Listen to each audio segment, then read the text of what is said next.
Subscribe कीजिए royal teacher को education संबंधी न्यूज़ तुरंत पाने के लिए।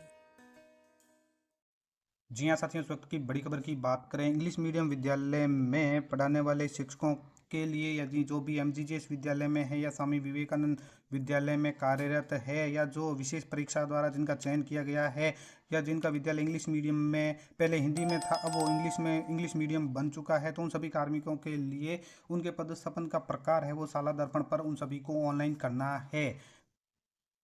इसके लिए कार्यालय निदेशक माध्यमिक शिक्षा राजस्थान बीकानेर की ओर से एक आदेश जारी किया गया जिसमें बताया गया है कि महात्मा गांधी राजकीय विद्यालय जो अंग्रेजी माध्यम है, राजकीय अंग्रेजी माध्यम विद्यालय स्वामी विवेकानंद मॉडल स्कूल में कार्यरत कार्मिकों के पदस्थापन प्रक्रिया के प्रकार यानी पदस्थापन की जो प्रक्रिया उनके अपनाई गई थी उनका क्या प्रकार है उसको आपको चिन्हीकरण करना है। शाला दर्पण मॉड्यूल पर नवीन प्रविष्टि करने के संबंध में लिखा गया है। तो यहाँ पे उन्होंने ये बताया है कि अगर इन विद्यालयों में कार्यरत कार्मिकों के पदस्थापन की प्रक्रिया की सूचना आपको चयनित या अचयनित के प्रकार का चिन्हीकरण करना है शाला दर्पण पर, और पूर्व में अगर staff posting type entry module विद्यालय स्तर से प्रविष्टि की गई, उक्त मॉड्यूल को अपडेट किया गया है, यानी staff posting type entry module है उसी को अपडेट कर दिया गया है।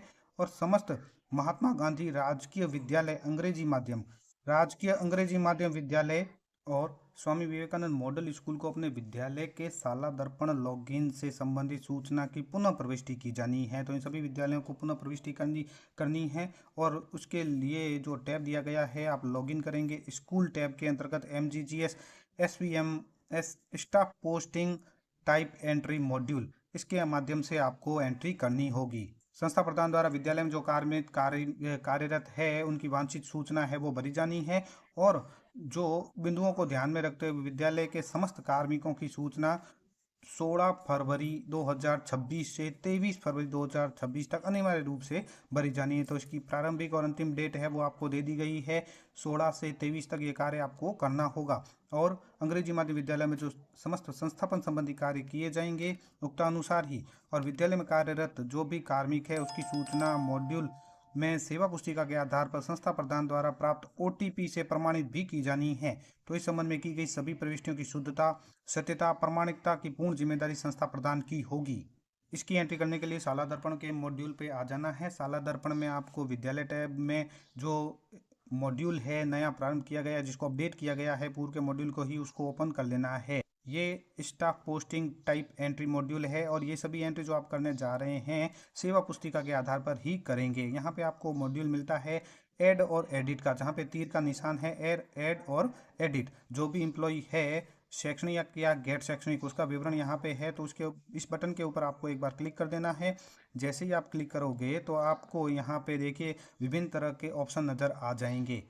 यहाँ पे इंग्लिश हिंदी, तो यहाँ पे विशेष आपको ध्यान रखना है कि स्टाफ का जो चयन किया गया है वो कैसे पदस्थापित है, इंग्लिश मीडियम हिंदी मीडियम है, तो उसके माध्यम से आपको ये एंट्री करनी है। यहाँ पे विशेष निर्देश भी दिए गए हैं, आप सभी इसको ध्यान में रखते हुए एंट्री करें। जैसे इंग्लिश अगर आप चुनते हैं, कब चुनेंगे इंग्लिश? यदि कार्मिक की नियुक्ति साक्षात्कार विशेष परीक्षा के माध्यम से हुई हो या वह प्री प्राइमरी टीचर अथवा असिस्टेंट टीचर हो। यह विकल्प उन कार्मिकों के लिए चुनें जो अंग्रेजी माध्यम कक्षा में अध्यापन हेतु नियुक्त है और नियुक्त साक्षात्कार और विशेष परीक्षा के माध्यम से हुई है उनके लिए, और pre primary teacher assistant teacher है तो उनके लिए इंग्लिश आपको चुनना है। और हिंदी किसके लिए चुनना है? यदि कार्मिक विद्यालय में अंग्रेजी माध्यम में परिवर्तन होने से पहले कार्यरत था या उसकी पदस्थापना सीधी भर्ती, स्थानांतरण या पदोन्नति के माध्यम से हुई है तो यहाँ पे आपको उसके लिए हिंदी चूज करना है। उसके बाद यहाँ पे आती है कार्य ग्रहण की तिथि, तो इसके लिए आपको यहाँ पे कैलेंडर ओपन हो जाएगा। तो यहाँ पदस्थापित विद्यालय में कार्य ग्रहण यानी ज्वाइनिंग की तिथि आपको दर्ज करनी है इस विद्यालय में, और इसे 2 बार जांच लें क्योंकि भविष्य में किसी प्रकार की गलती या संशोधन स्वीकार नहीं किया जाएगा। तो इस विद्यालय में कार्य ग्रहण उन्होंने कब किया है उसकी डेट आपको यहाँ से सेलेक्ट करनी है।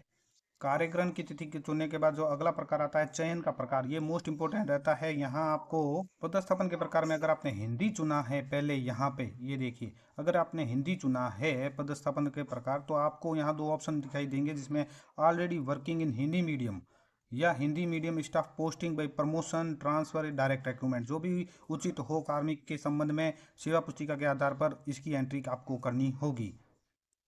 इसी तरह अगर आप यहाँ पे इंग्लिश चुनते हैं तो आपको फ्रॉम सिलेक्शन, यानी सिलेक्शन ये किसके द्वारा हुआ है, इंटरव्यू या स्पेशल एग्जाम या प्री प्राइमरी टीचर है या असिस्टेंट टीचर है, इस तरह के ऑप्शन आपको नज़र आएंगे। तो ये दोनों ऑप्शन है वो यहाँ पे जो पदस्थापित है उसका विषय सेलेक्ट करेंगे, इंग्लिश या हिंदी, उसके आधार पर ऑप्शन आपको शो किए जाएंगे।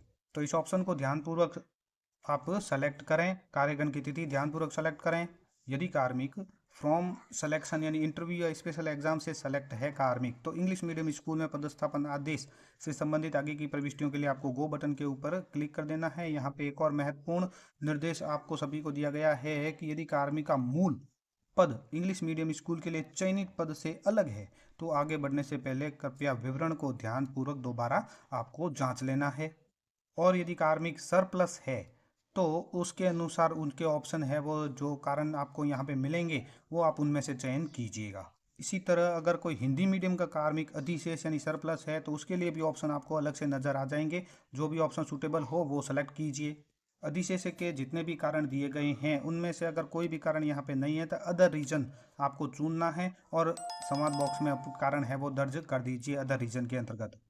इसके बाद अगला जो ऑप्शन आता है वो वेतन व्यवस्था का आता है। तो इसके अंतर्गत अगर कार्मिक का वेतन किसी अन्य डीडीओ या अन्य पद से आहरित हो रहा है तो आपको यहाँ पे यस चूज करना है। यहाँ पे ये देखिए ऑप्शन आ रहा है यस या नो का। वेतन व्यवस्था के अंतर्गत आपको यस या नो, यस कब चुनेंगे, जब कार्मिक का वेतन किसी अन्य डीडीओ या अन्य पद से आहरित हो रहा हो तो। इस तरह से दोस्तों आपको एक एक प्रविष्टि है वो पूरी कर लेनी है। पूरी करने के बाद पास में आपको ऑप्शन मिलेगा अपडेट का ऑप्शन। इस ऑप्शन के माध्यम से आपको कार्मिक की विवरण है वो अपडेट करनी होगी। जब आप सभी प्रविष्टियां कर लेते हैं तो एक बार पुनः उसको जांच लीजिए। जांच करने के बाद ही आप इसको फाइनल सबमिट ओटीपी के माध्यम से करेंगे। तो दोस्तों ये थी महत्वपूर्ण जानकारी। एमजीजीएस विद्यालय में जो भी कार्यरत है, हिंदी मीडियम से जो इंग्लिश मीडियम में परिवर्तित हो गई है या जो स्वामी विवेकानंद मॉडल विद्यालय में जो भी कार्यरत है यानी इंग्लिश मीडियम में जो भी अभी है या सरप्लस हुए हैं, तो सरप्लस होने का कारण क्या है, तो उसकी प्रविष्टि है वो आप सभी को स्टाफ मॉड्यूल में अपडेट करनी है। ये जानकारी और किस तरह से करनी, पूरी जानकारी आपको इस वीडियो में दी गई है। अगर आपको फिर भी किसी प्रकार की समस्या का सामना करना पड़ रहा है या इससे संबंध में कोई जानकारी चाहते हैं आप, तो यहाँ स्क्रीन पर कुछ मोबाइल नंबर दिए गए हैं, साथ में नाम दिया गया है। आप कार्यालय समय में इनसे संपर्क कर सकते हैं। आप वीडियो को पुश करके इनके नंबर दे नोट कर लीजिए, देख लीजिए और उसके बाद ही सेवा पुस्तिका के आधार पर कार्मिक की ये प्रविष्टि आपको करनी है। ये सभी प्रविष्टियां दोस्तों staff posting type entry module जो है उसको अपडेट किया गया है। उसके अंतर्गत MGGS SVMS staff posting type entry module के माध्यम से आपको ये सभी कार्मिकों की एंट्री करनी है। और इनके अंतर्गत कौन कौन से कार्मिक आएंगे वो सभी बता दिए हैं कि एमजीजीएस में यानी महात्मा गांधी राजकीय विद्यालय अंग्रेजी माध्यम, राजकीय अंग्रेजी माध्यम विद्यालय, स्वामी विवेकानंद मॉडल स्कूल में कार्यरत कार्मिकों के पदस्थापन की प्रक्रिया है जिसके संबंध में आप सभी को बताया गया है। उम्मीद है दोस्तों ये वीडियो आपको पसंद आई होगी। वीडियो पसंद आए तो ज़रूर लाइक, शेयर और सब्सक्राइब कीजिए। पास में आने वाले घंटी के बटन को जरूर दबाएं एजुकेशन संबंधी न्यूज़ तुरंत पाने के लिए।